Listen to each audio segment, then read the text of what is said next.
What is going on, guys? Corrosive Bullet here, and today we're going to be going over my Fused Zamasu deck profile.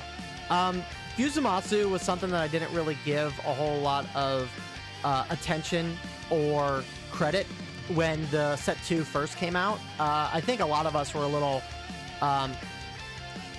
we were a little temperamental about it, not sure where it kind of placed on tier lists and how viable it would be at locals and tournaments and stuff like that. But now that it's been a little bit and people have been kind of finding the curve for it, or the niche that he's in, and why he's as good as he is, he's actually good. I actually really enjoy using this Zamasu. So let's go into the deck profile, kind of talk about what I have currently built here and what I will potentially do once the ban list actually kind of takes full effect. But to start with, we got the Zamasu leader. He draws a card when attacking, and then when he hits 3 life or less, you draw a card and flip this over.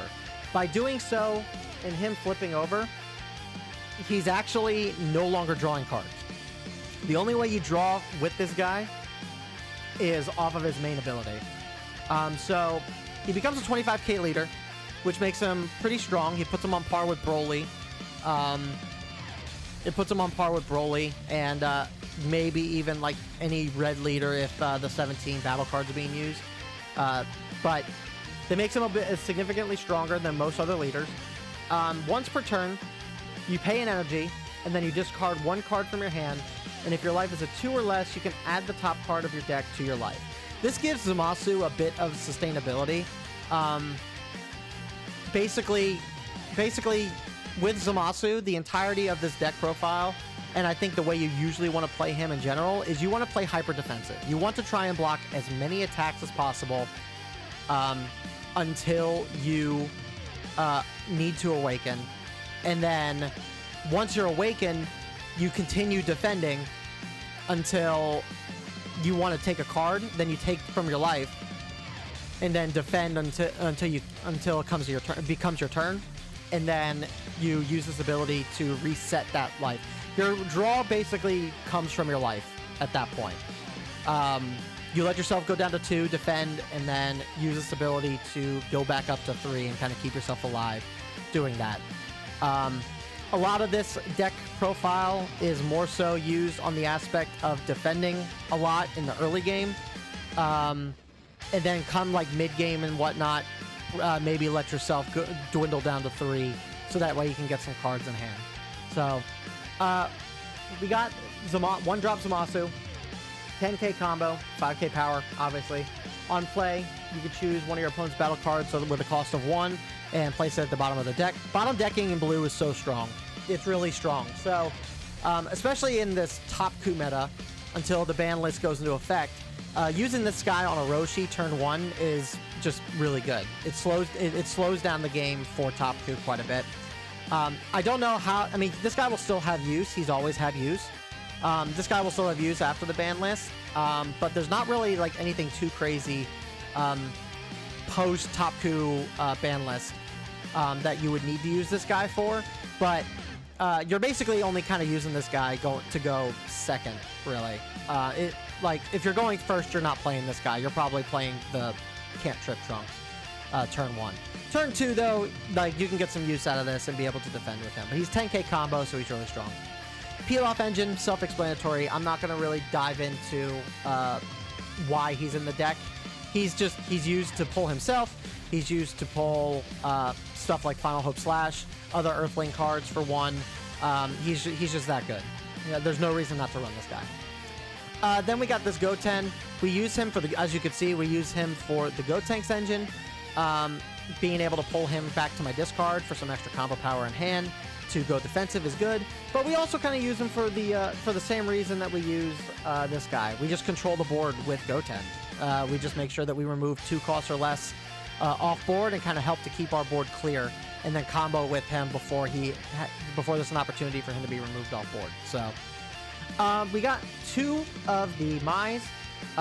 Since we're utilizing Vegito, I figured having her here will help in terms of bouncing stuff either to hand or to the bottom of the deck. That being said, I haven't really used her too much in my playtesting.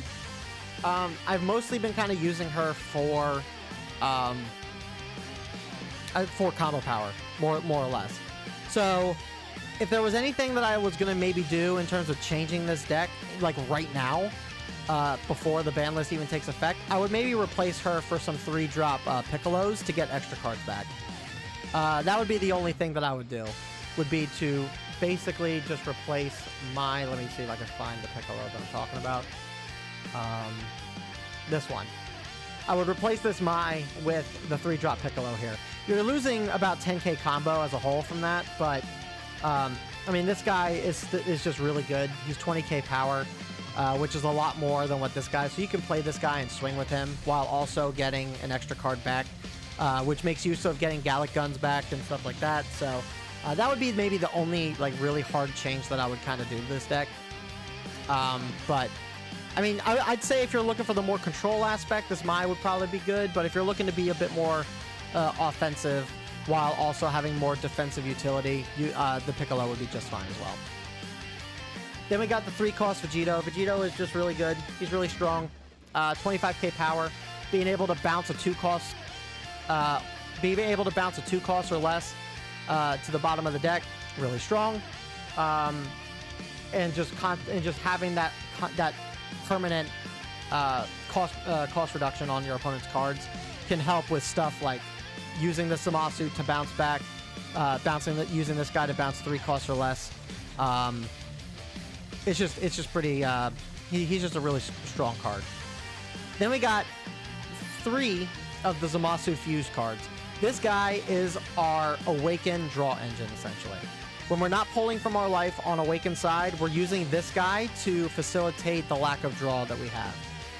You can make the argument of putting this guy up to 4, but I run 3 just because we're not trying to use him prior to Awakening. We're trying to keep him around. We're trying to play him after the fact more often than not. But being able to draw a card when attacking, if you have 7 or fewer cards, because we're defending as often as we are with Zamasu, we're always going to be at around 7 to 8 cards in most cases. So getting that effect is pretty easy to do. Also, he has a bit of board presence. You can't remove him easily. Red can minus him, yellow can kind of lock him in place, but anytime this guy gets KO'd, like, he just comes right back.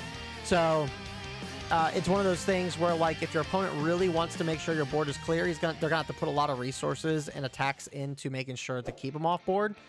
But outside of that, like he's just really strong. He's got really strong board presence. He hits hard. He helps us draw. He does a lot for this deck.